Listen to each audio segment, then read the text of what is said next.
Hey, Bill.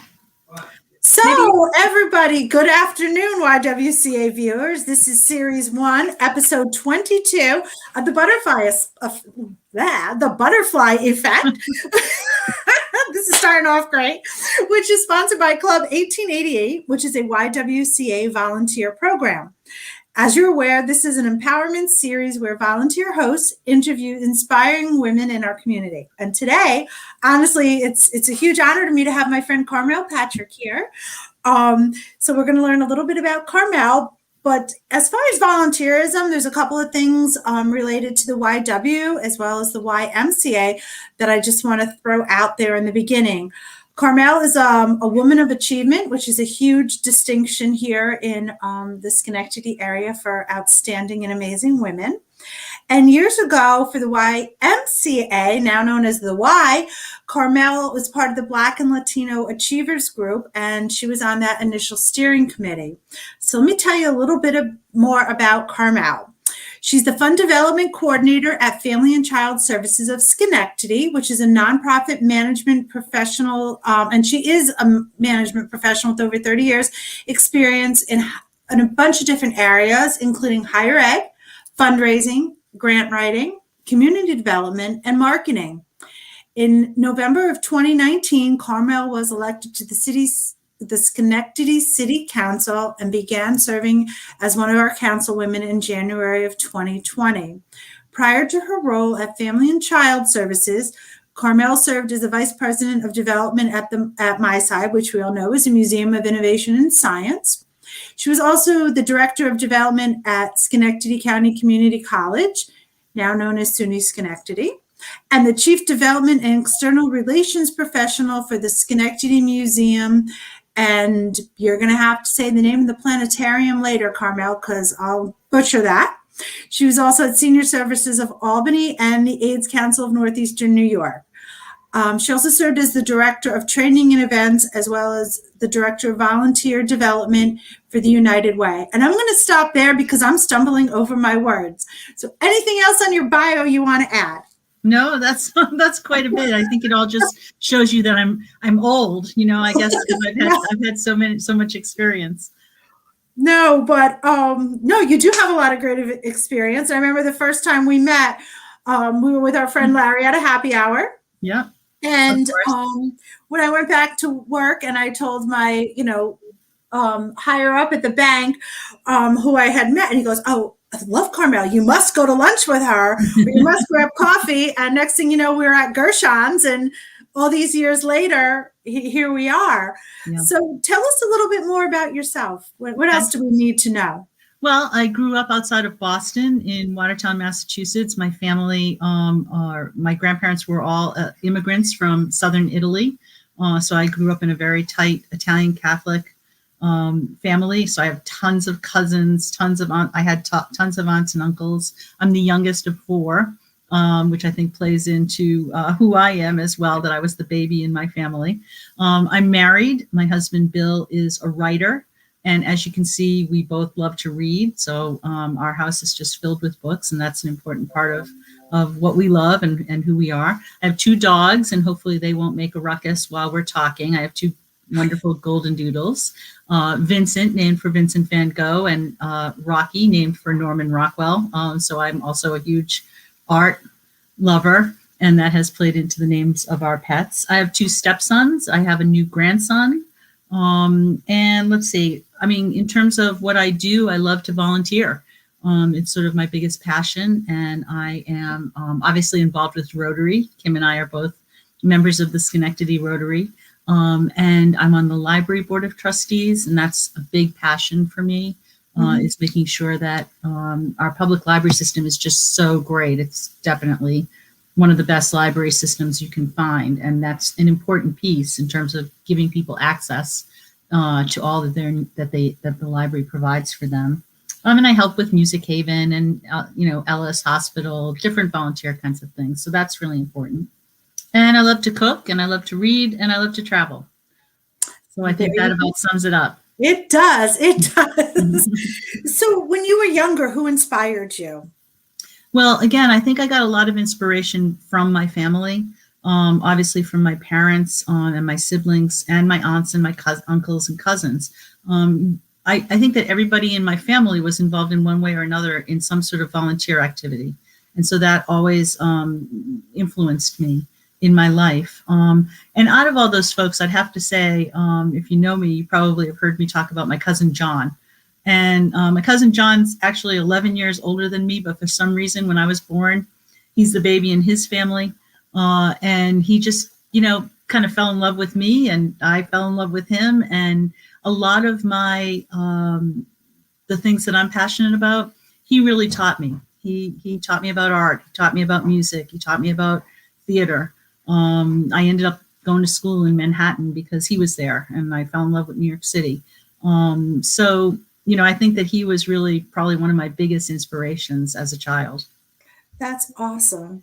I still remember your sister winning that $2 at Rotary, though. I know. My sister, I'm so lucky to have my sister. My sister's my big sister, and she takes care of all of us now that our parents have been deceased. And oh my gosh, she got such a kick out of the fact that she won that money. That's a big part of my family, though. We're all gamblers. It's like a big part of like growing up, like, I don't know if it's just cultural or if it's from, being in Boston, but my mom loved her lottery tickets. Let's put it that way. So we like to. Yeah. I'm sorry. Go ahead. We like to win, though. We don't like to lose. Well, I love that you grew up in Boston because I know you've turned us on to some really good restaurants and pastry and dessert places, and like we were locals, right? Like we knew all the great places to go. Yeah. So you talked about who inspired you when you were young.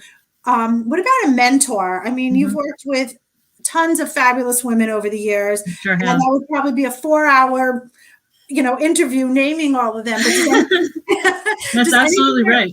Anything or anyone stand out? Yeah. So first of all, I just want to say that I think mentoring is so important. And I myself try to be a mentor. I've been part of the Chamber of Commerce's mentoring program, which is now called the Young Professionals Network, but for years, and really have had such, really great friendships develop with all the young women that I've been partnered with over the years. But I have to say, I'm going to go back to my first professional mentor because she's really a standout. And she probably has mentored like hundreds of women and men in our country. But her name is Sheila Murphy. And believe it or not, she was my dean of students when I was in a junior college near my home. I ended up working for her after college. And that is how I got my entry into my first career, which was as a student affairs administrator for colleges. And Sheila is just an amazingly dynamic person. And she, taught me everything about being in higher ed and being in student affairs. And on top of it, she's also like Martha Stewart. So it's really disgusting. Like she's, kind of nationally known in her field, but she's also like an amazing, cook and mother and homemaker and all of that stuff. So writer. So I would have to say she really inspired me and launched my career. Well, that's awesome. And speaking about cooking, tell us about your bestie Terry's rice ball. Oh yeah, the rice ball palooza. Yeah. Yes. So believe it or not, one of my best friends and I have the same maiden name, although I spell it correctly, which is Scalise with an E-S-E at the end, and she spells it I-S-E at the end. I'm saying that just in case she's watching. Of course, they're both. Scalise is like Smith in Italy. Okay. My grandmother, who was also Carmela Scalise, she taught me how to make rice balls before she passed. She was the only person. I was lucky enough to force her to try to, give us the ingredients. So Terry, everybody loves my rice balls, I have to say. So Terry, a long time ago, said, "Hey, I want to learn how to do that." And we started, it's a tradition now, every Christmas, we get together, normally in the same place. We now have a tradition of having aprons. So usually we travel and one or the other of us picks up matching aprons during the year from our trips. So we have them from France and Portugal and Ireland. This year we had to do the Rice Ball-a-Palooza virtually, and she had made Rice Palooza 2020 aprons before COVID hit, and I had olive oil spattered all over my laptop. But we we drink prosecco and we make the rice balls and we open our Christmas presents. It's really fun. It's Yeah. really awesome. And the recipe, now other people have the recipe because they Yeah. all clamored for it. So tell me, how do you really pronounce what the rice balls are? It's arancini? It's arancini. Arancini. But honestly, again, in my family, we just called them rice balls. Arancini is sort of like the high class okay. restaurant way. I mean, that is what they balls. are, but and everybody makes them differently, but we just go with the plain old rice balls there. Yeah. So I'm going to ask you how you came to the job you are in now. So, I mean, there's really two, because city council is a full-time job and you're really knocking it out of the park there and you're doing some awesome stuff. But your day job does some awesome stuff too. So do you want to talk a little bit about both of those? I would. And honestly, the moral of this story is going to be volunteering. So I think that's an important piece to keep in mind. But how did I get the job at Family and Child Service of Schenectady? I was ringing bells for the Salvation Army as a part of my Rotary service. Rotary volunteer activity we love. Exactly. Over at Price Chopper on Eastern Avenue. And then Executive Director Bob Vanzetta came in to do his grocery shopping and said, "Hey, how are you?" We had met when he, years ago through another Rotarian, another friend, and asked me what I was up to. And he said, "Are you still at the museum?" I said, "Well, actually, I just left the museum. I'm going to try to do some consulting." And he said, "You're kidding me. My development person just left. Would you like to come work for me?" So I said, "Well, let's talk." And that's what we did after the first of the year. When the holidays were behind us, I decided to go to work part-time as their coordinator of development, knowing that I wanted to be somewhat more flexible and semi-retired in my professional life, with council coming up and lots of other stuff. I did not anticipate, of course, that COVID was going to hit. So I have pretty much worked from home in my job. Now we have a brand new executive director, Jenny Wirtz, just started at the beginning of April. Bob retired. Our agency is 91 years old. It was started by the Junior League of Schenectady. And what we do is an essential service. They've never stopped working. Basically, one side of our house works with really frail, elderly, terminally ill, long-term disabled individuals, and our direct care providers are in their homes on a daily basis taking care of them. So it helps them be able to stay in their homes and live independently, for the rest of their lives in some cases. And then the other side of our business is working with developmentally disabled children and adults and helping them with behavioral therapy and learning social activities and employment skills, and really working with families. We have a respite piece. So it's a really valuable agency, and I'm really thrilled to have landed there thanks to volunteering by bell ringing at Price Chopper. And then city council, I've always known that eventually I wanted to run for office, and I believe strongly in local office and local public service. I think that you can really make a difference where you live at that level. I was approached by the Democratic Committee a few years back about running. It was something I always thought I'd do when I really retired. And I guess some of the events nationally over the last 4 or 5 years inspired me that now was the time to really roll up my sleeves and do it now instead of waiting.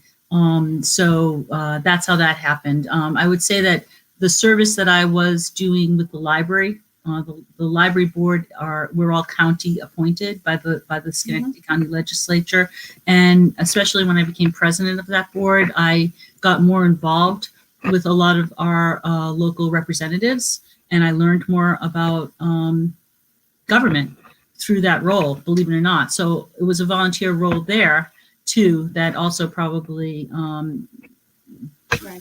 brought me to their attention, I guess I should say, and helped me decide to run now. So That's awesome. So you've had this like really great career, a little varied, kind of the same theme through it. Yes, Just that's absolutely right. Yeah. So just thinking back, what advice would you give your 21-year-old self? Mm-hmm.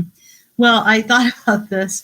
I guess what I would say to my 21-year-old self is not to be too set in your plan for the future.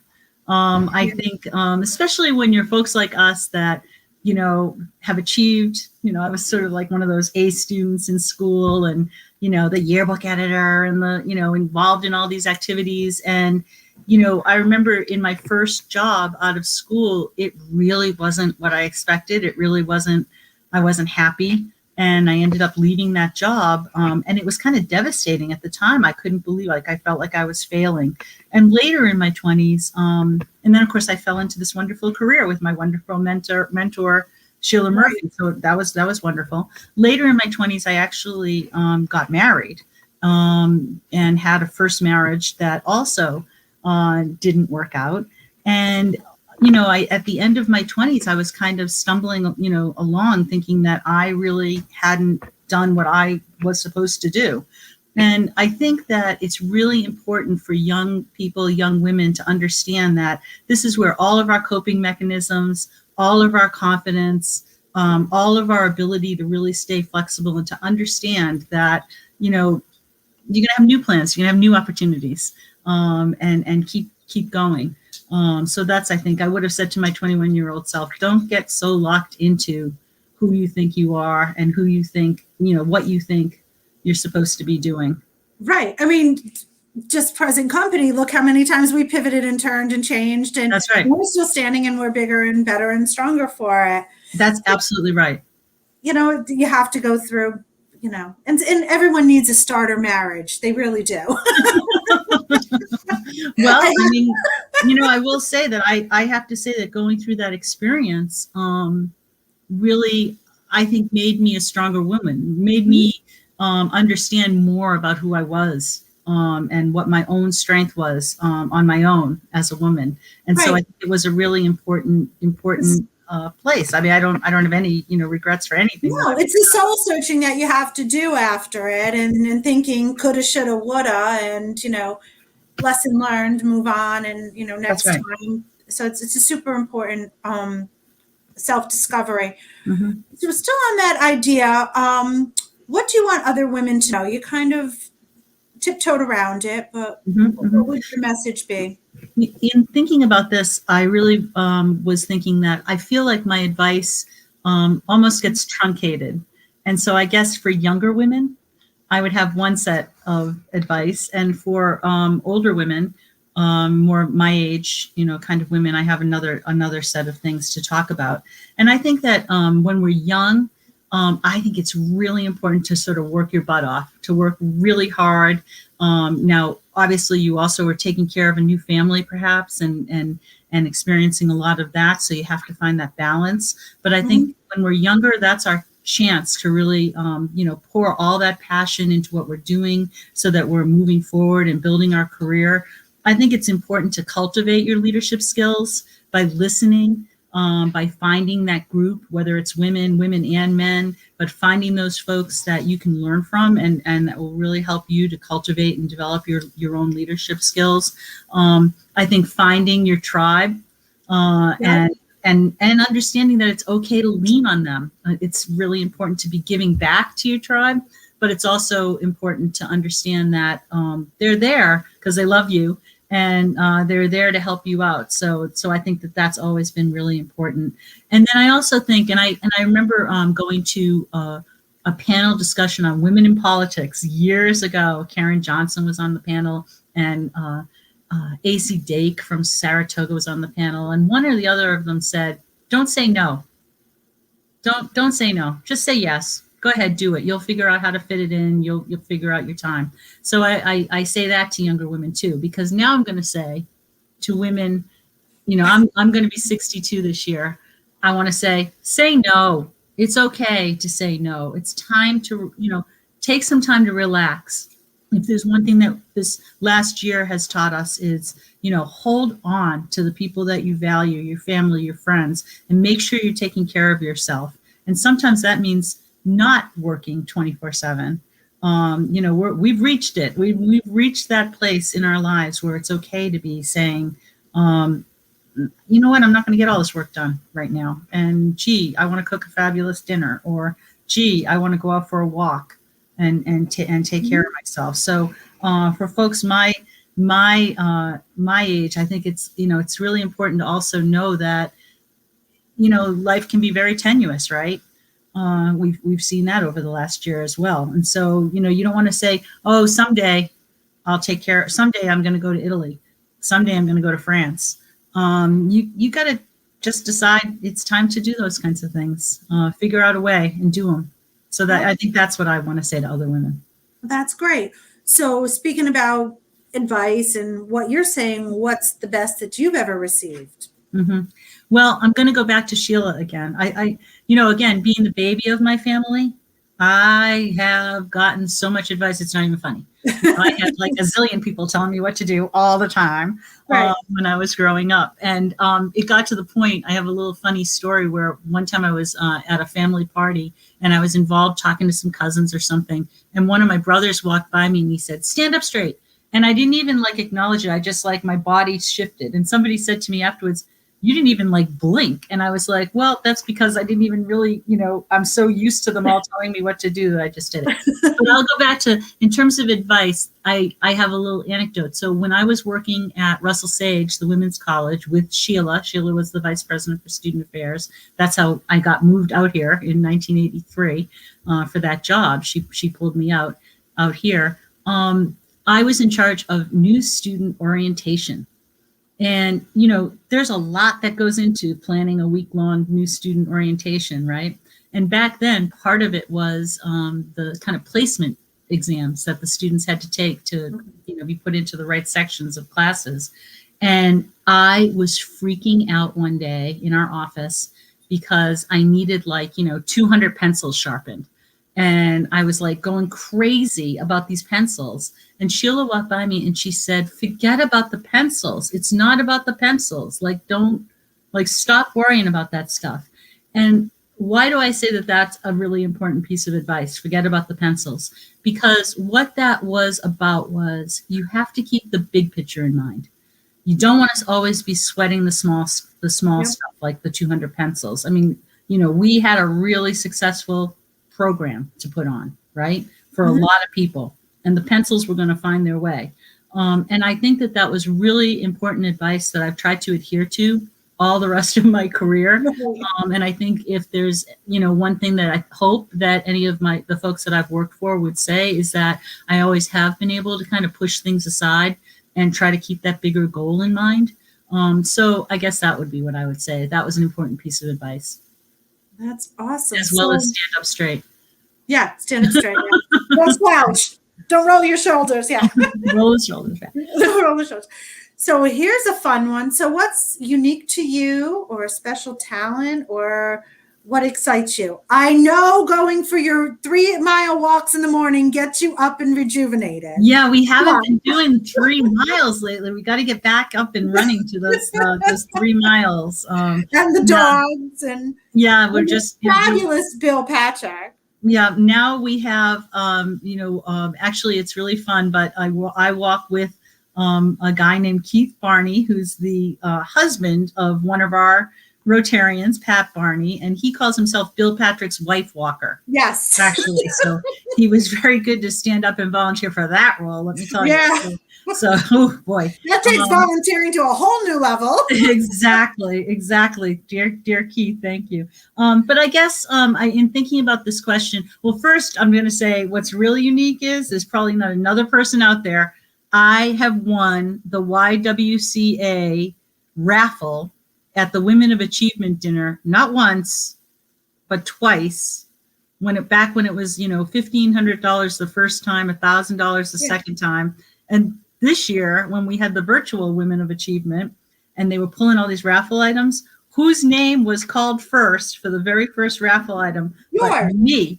So I think that's Exactly. very unique. I'm a 3-time YWCA prize winner at the Women of And I Achievement. texted you. I'm like, you won. You won. I know. It was like, You well, always the win. first year I wasn't present, and all these women started texting me that they were running a tab at the Glenn Sanders based against my $1,500 cash prize. Thank you very much. Well, that will teach you not to miss. That'll teach me not Yeah. to be there. But I Yeah. guess otherwise, I think I'm a good friend. I guess that I'm really immensely loyal to folks. I think that probably comes from my family upbringing. And so I think that makes me a good friend. I think I'm a really pretty good cook, and I've really tried to hone that skill better in the last year. So, I've been really experimenting with a lot of things, and I Well, now that your favorite restaurant is no, he's still there. He's still there. Oh, thank God. Still there. Not going anywhere. I won't let him go anywhere. All right, there you go. And then I'm also good at crossword puzzles. Oh, At the New York Times crossword puzzle. Wow. That's sort of a something that I have a lot of fun doing. Bill and I do them together a lot. So we have the whole routine down. We don't do Monday and Tuesday. They're too easy. We use Wednesday as a warm-up. And then we crack into Thursday, Friday, Saturday, and Sunday. So that's awesome. That's sort of a unique thing as well. So we're gonna wrap up with, maybe we'll see, what's an interview question no one has ever asked you, and what would your response to that be? Well, I again went with something fun, and my response will be, what are my favorite movies and why? And why? So I picked a few of my favorite movies to tell you about. And the first two are somewhat related. Moonstruck with Cher, which gets me every time. I mean, I end up weeping every time. And Big Night with Stanley Tucci. And if you haven't seen Big Night, I really want everybody not only to be watching the Stanley Tucci Italy show that is running on CNN, which is unbelievable, but Big Night is just a beautiful film about two brothers that have emigrated to the United States in the 1950s. So both films share in common that they completely remind me of my family and the richness of that Italian culture that I was brought up in.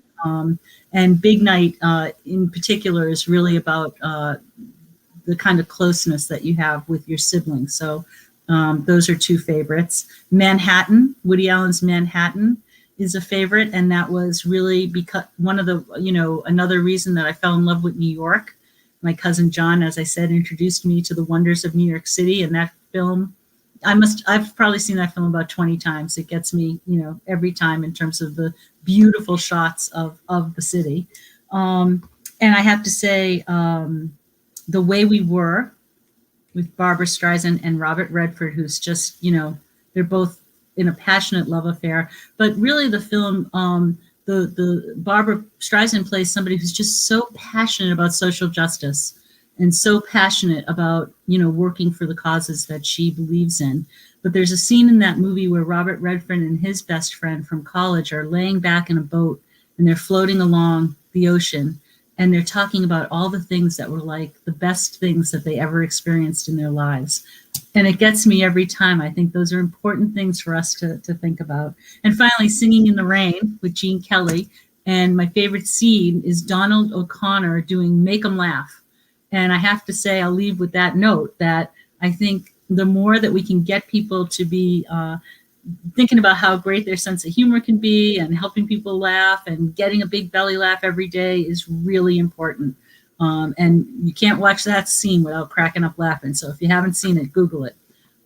Make 'em laugh from Singing in the Rain. So that's the question that nobody's asked me about. Yeah. So I got to throw in this one fun fact because I think it's the best. So one of our greatest fundraisers is lunch with Carmel and Mark Judah for hot dogs. Yes. Talk about belly laughs and having fun. Yeah, no, I mean, years ago, Mike's on Erie was in danger of closing. Right. And I knew that Mark Judah loved it there. And I happened to say, gee, I've never been there. And he said, what?